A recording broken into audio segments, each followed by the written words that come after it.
وبركاته.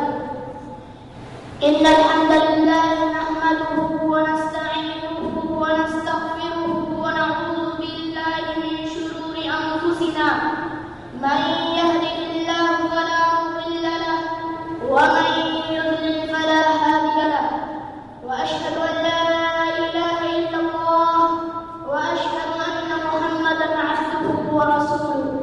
أما بعد، أيها المسلمون، أوصي نفسي وإياكم بتقوى الله تعالى، حيث أمرنا الله بذلك فقال: يا أيها الذين آمنوا اتقوا الله حق تقاته ولا تموتن إلا وأنتم مسلمون.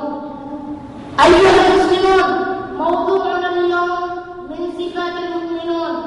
أيها المسلمون، اعلموا أن أعظم نعمة ينالها العبد هدايته للإيمان، وأسأل الله أن يحبب إليكم الإيمان ويزينه في قلوبكم ويكره إليكم الكفر والفسوق والعصيان. إن الإيمان ليس بالتحلي والتمني، ولكنه ما وقر في القلوب وصدقته الأعمال.